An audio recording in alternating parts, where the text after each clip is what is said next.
కూటమి ప్రభుత్వం అధికారంలోకి వచ్చిన తర్వాత 1 ఇయర్ కంప్లీట్ అయింది మొన్న. పాలన ఎలా అనిపిస్తుంది మీకు? బాగా చూస్తున్నారు. మరి ఇక్కడ కూటమి ప్రభుత్వంలో బ్యాక్గ్రౌండ్లో బాగా సహాయం చేస్తున్నారు మోడీ గారు. చాలా పవర్ఫుల్ ప్రైమ్ మినిస్టర్ సూపర్ కూడా. మోడీ గారి యొక్క సపోర్ట్ ఉన్నది చంద్రబాబు నాయుడు గారికి, పవన్ కళ్యాణ్ గారికి. సో పవన్ కళ్యాణ్ గారు చాలా పట్టుదలకు ఉన్నారు. ఈ కూటమి ప్రభుత్వం చాలా పటిష్టంగా ఉండాలి అని ఆయన ముందే చాలా చక్కగా స్వార్థం లేకుండా రాజకీయ అంబిషన్స్ కూడా ఏం పెట్టుకోకుండా అనౌన్స్ చేశాడు. మీకు ఇదే ఉంటారు.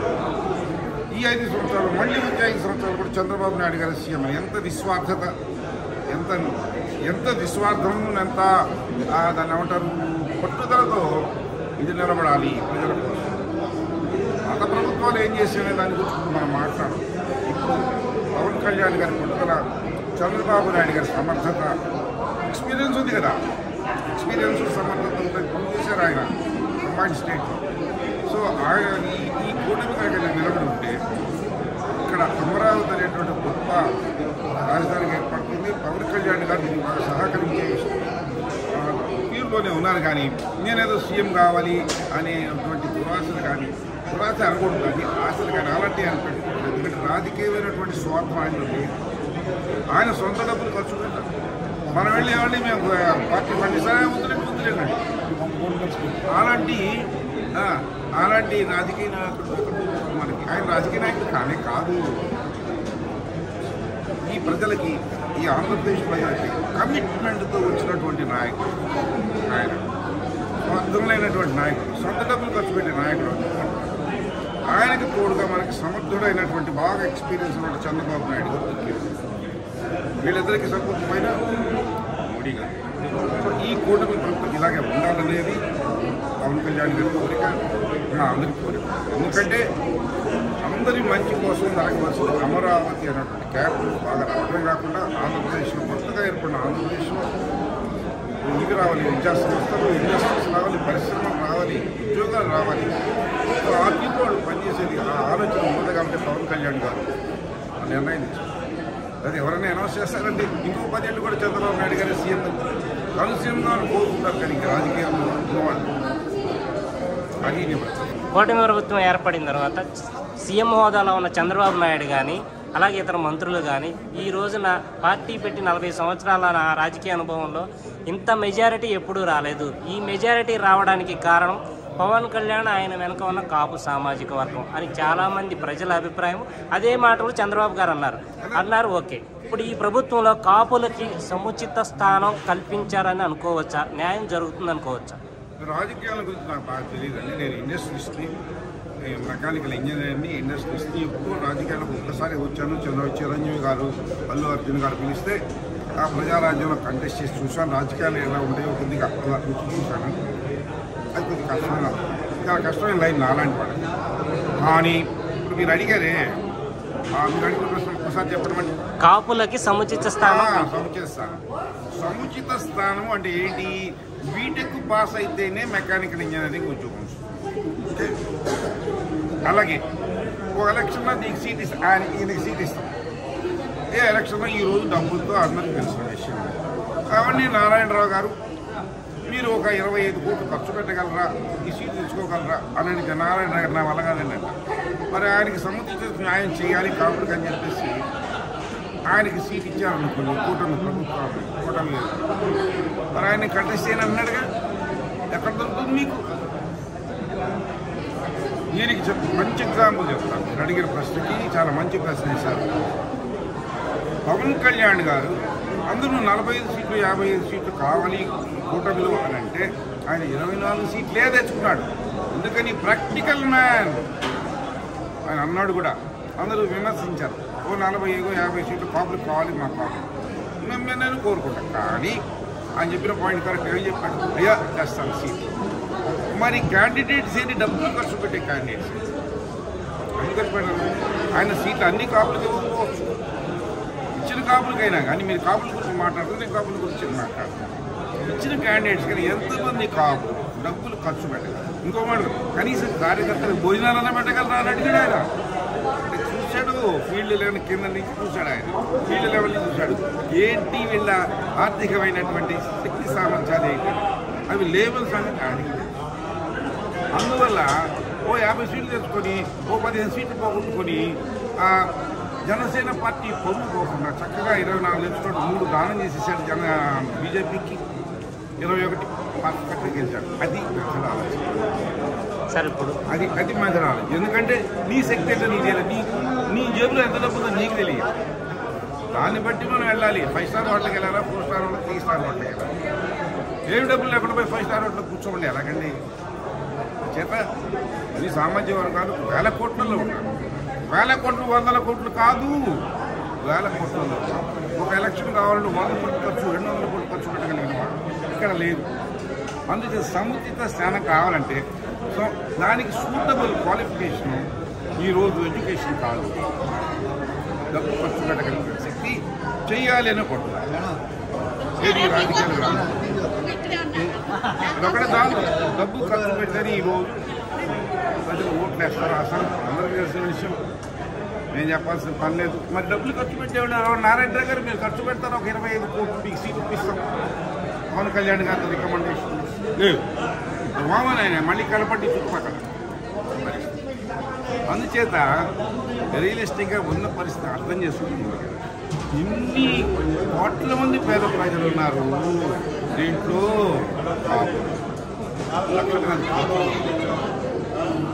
సముచిత స్థానం అంటే ఏమి ఇవ్వాలి? సముద్రం ఇచ్చారు కాబట్టి అంతమంది సీట్లు వచ్చింది. పవన్ కళ్యాణ్ గారు 24 తెచ్చుకున్నాడు, నాకు అక్కర్లేదు, 3 వాళ్ళకి ఇచ్చాడు.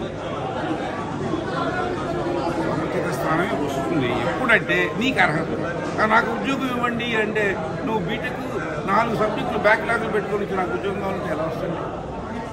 అందుచేత కాస్త రియలిస్టిక్గా మాట్లాడితే నేను అందుకే ఇవాళ సభలో చెప్పాను, ముందు మీరు ఆర్థికంగా స్థిరపడండి, ఆర్థికంగా బలపడండి, ఆ తర్వాత ఏదైనా మీరు ఏదైతే స్లోగన్ ఇచ్చారో అదే స్లోగన్ పవన్ కళ్యాణ్ గారు గతంలోనే ఇచ్చారు. ముందు ఆర్థికంగా మీరు బలపడండి, ఆ తర్వాత రాజకీయాల్లోకి రండి అన్నారు. ఇప్పుడు ఆయన అన్న స్లోగన్స్ జనసేన కార్యకర్తల్లోకి కానీ, జనసైనికుల్లోకి కానీ, వీరమహిళలోకి కానీ బలంగా వెళ్ళాయి అనుకోవచ్చా? వెళ్ళింది, వాళ్ళందరికీ వెళ్ళింది. కాబట్టి ఆయన మాట విని ఆయన ఓట్లు వేశారు కాబట్టి కొన్ని సీట్లే వచ్చింది పాపం వైఎస్ఆర్సీపీ. మరి అన్ని సీట్లు సంపాదించారంటే అది పవన్ కళ్యాణ్ గారి పిలుపు. అది ప్రజలకు వెళ్ళబట్టే, జనసేనలో కానీ మిగతా కాకుండా వెళ్ళబట్టే అంత ఓటింగ్ వచ్చింది, అన్ని సీట్లు వచ్చినాయి కూడా. అది పవన్ కళ్యాణ్ గారి ప్రాక్టికల్ వే ఆఫ్ థింకింగ్లో ఉన్నటువంటి కీలకమైన విషయాన్ని చాలా మంది గ్రహించక మా పవన్ కళ్యాణ్ సీఎం ఒక వ్యాపారవేత్తగా యువ పారిశ్రామికవేత్తలకి మీరు ఇచ్చే సూచనలు వేత్తలకి వాళ్ళు ఏదైతే చేస్తున్నారో హోల్సేల్ ఫ్రూట్స్ అమ్మనివ్వనండి, చిన్న ఇండస్ట్రీ పెట్టనివ్వనండి, మోటార్ వెహికల్స్ కానివ్వండి, ఎవరు ఏ లైన్లో ఉన్నాడో ఆ లైన్లో నేను నెంబర్ 1 కావాలన్న పట్టుదలతో వాళ్ళు శ్రమించాలి. అప్పుడు అది సాధ్యపడుతుంది. నేను అలాగే శ్రమించాను. చిన్న స్మాల్ స్కేల్ ఇండస్ట్రీ పెట్టుకున్నాను. ఇవాళ మరి 11 ఇండస్ట్రీస్ ఉన్నాయి. ఇంకో పెద్ద ఇండస్ట్రీ 100 కోట్లు పెట్టి పెడతానే ఉంటాం. ఎందుకంటే నేను కూడా నెంబర్ 1 కావాలి, నా లైన్లో నేను నెంబర్ 1 కావాలి అనేటటువంటి బలమైనటువంటి ఆలోచన ఉంటుంది. కాబట్టి యువ పారిశ్రామికవేత్తలందరూ వచ్చిన వాళ్ళు ఆ సబ్జెక్ట్ సరిగా అవగాహన చేసుకోవటం, దానికి కావాల్సినటువంటి సదుపాయాలు తెచ్చుకొని సమకూర్చుకొని వనరులు కష్టపడి పనిచేయాలి. అప్పుడు సాధ్యపడుతుంది. నాకు సాధ్యపడుతుంది, నాకు పడింది కదా, వాళ్ళకి ఎందుకు సాధ్యపడుతుంది? నువ్వు కష్టపడితే ఏ సామాజిక వర్గం మీకు అడ్డు వస్తారని అనుకుంటారు. ఎవరో ఒకటి ఉంటారు ఈ సామాజిక వర్గంలోనే ఉంటారు, నేను కిందకి లాగాడు. అది కాదు మనం ఆలోచించాలి. మనం ఏం వంట వచ్చినా ఎదుర్కోవాలి, ముందు కూర్చుకెళ్ళాలి ఆలోచన. కబడ్డీ అంటారు, నేను కబడ్డీ ప్లేయర్, నేను ఫుట్బాల్ ప్లేయర్. అందుకే కబడ్డీ చూసుకోవాలి. ఇంకేం కావాలి సార్? పవన్ కళ్యాణ్ ఆలోచనలన్నీ కరెక్ట్ అని అన్నారు. 21 సీట్లు కానీ అన్ని కరెక్ట్ అన్నారు. 1 ఇయర్ పాలన ప్రాక్టికల్ అన్నారు. ఇప్పుడు పవన్ కళ్యాణ్ గారి పాలన ఎలా అనిపిస్తుంది మీకు? పవన్ కళ్యాణ్ గారి పనితీరు 6 శాఖల మంత్రిగా, ఉప ముఖ్యమంత్రిగా ఆయన పనితీరు ఎలా అనిపిస్తుంది? అక్కడ చిత్తూరులో ఏనుగులు తొక్కేసి పొలాలు పాడు చేస్తున్నారు, రైతులు చచ్చిపోతున్న ఏనుగులు తొక్కుతుంటే అది ప్రాబ్లం మీద వెళ్ళాడు. తీసుకొచ్చాడు 6 ఏనుగుల్ని. అదైనా కుంకి ఏనుగు లేదు అంటారు. కుంకి ఏనుగు ఎక్కడ ఏది అవసరం అది చేస్తాడు ఆయన. అంతేకాని ఏదో మాయమాటలు చెప్తూ తిరగడు. పవన్ కళ్యాణ్ ప్రాక్టికల్ మ్యాన్ అని చెప్పాను కదా. తర్వాత అంతకుముందు అదేదో ఊళ్ళో క్యాన్సర్ ఏదో వస్తుంది అన్నారు కదా, ఉద్దానం కిడ్నీ బాధిత, అక్కడికి వెళ్తాడు. ప్రాబ్లం ఎక్కడ అక్కడికి వెళ్ళే వ్యక్తి పవన్ కళ్యాణ్. అందుకే ప్రాక్టికల్ మ్యాన్ అది. ఇది సాధ్యపడుతుంది. 50 సీట్లు మనం గెలవడం సాధ్యం, అందుకే తీసుకోవాలి. అది ప్రాక్టికల్ ఏంటంటే ఊరక పెద్ద పెద్దగా స్లోగా తీసుకుంటూ అరిచి అట్లా రాదు రాజ్యాధికారం. ఒక తీరులో వెళ్తేనే వస్తుంది. అడుగులో తీరులో వెళ్ళే రాజ్యాధికారులు జనాయించినటువంటి సామాజిక వర్గాల తీరులో వెళ్ళిన వాళ్ళు ఆ తీరులో వెళ్ళి పవన్ కళ్యాణ్ ప్రజాసేవల మీదే ఫోకస్ పెట్టారు, పార్టీ క్యాడర్ మీద ఫోకస్ పెట్టలేదు. పార్టీ ఎలా ఎదిగితే అలా అయితే క్యాడర్ను పట్టించుకోవట్లేదు అంటున్నారు. అది పార్టీ క్యాడర్ మీద ఆయన కాదు ఫోకస్ పెట్టాలి. ఆయన తర్వాత ఉన్నటువంటి నాయకులు చాలామంది ఉన్నారు, వాళ్ళు కూనుకోవాలి. ఎన్నింటి మీద పెడతాడు ఒక వ్యక్తి? చంద్రబాబు నాయుడు గారు ఆయన ఒక్కడే పెడుతున్నాడా? చుట్టూ ఉన్నాడనే వాడు చేసి చెయ్యాలి. అందరూ కలిసి పనిచేస్తే రావు. పవన్ కళ్యాణ్ వల్ల ఒక్కడి వల్ల అన్నీ అవుతాయా? ఒకడు సాధించాడు ఇవాళ. మోడీ గారికి ఎంత ఇష్టం, తన సొంత బిడ్డ చూసినట్టు పవన్ కళ్యాణ్ ఎందుకు ఇష్టం? ఆయన ఉన్నటువంటి క్యారెక్టర్, ప్రాక్టికల్ యాంగిల్ ఎందుకు చూశాడు. అందుకే పవన్ కళ్యాణ్ గారి వాళ్ళే ఒక విధంగా చెప్పాలంటే కూటమి ప్రభుత్వం అధికారంలోకి వచ్చింది. ఆ విషయాలు చంద్రబాబు నాయుడు గారు. Thank you sir. రాజకీయంగా చూసుకుంటే కాపు కులం బాగా వెనకబడిపోయి ఉన్నారు. ఆ వెనకబడిపోయిన కులాన్ని ఇప్పుడు రాజకీయంగా బాగా అభివృద్ధికి రావాలంటే మీరు ఇచ్చే సూచనలు సలహాలు? రాజకీయంగా అభివృద్ధి రావడం అనేది విడిగా రాజకీయాల్లో రావడం అనేది కుదరదు.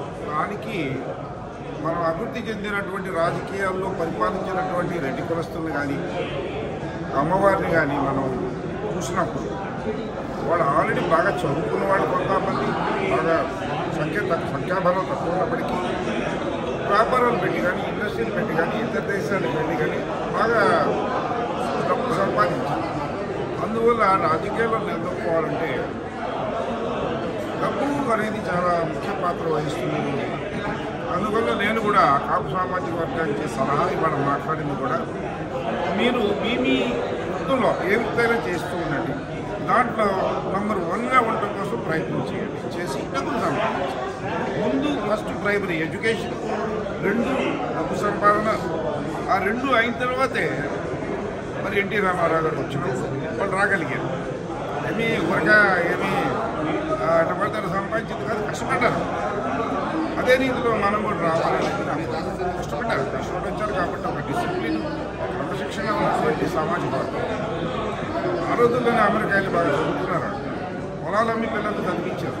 మరి ఆ అవగాహన ఈ కాపు సామాజిక వర్గంలో లేదు. అందుకే నేను ఇప్పటివరకు 35,000 మంది కాపు పిల్లలకి, దాంట్లో కాపులు 25,000 మంది, మిగతా 10,000 ఇతర కమ్మ కులస్తులకు కూడా నేను ఇచ్చాను స్కాలర్షిప్. నాకు అందరూ సమానం చెప్పాను, అందరూ భర్తమాత బిడ్డలేనని.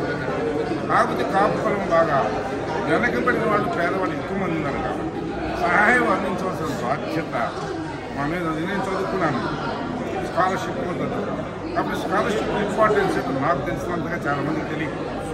ఆ కారణంగా డబ్బులు సంపాదించాలి, చదువుకోవాలి, డబ్బులు సంపాదించాలి. అప్పుడు రాజకీయాలు పడవు.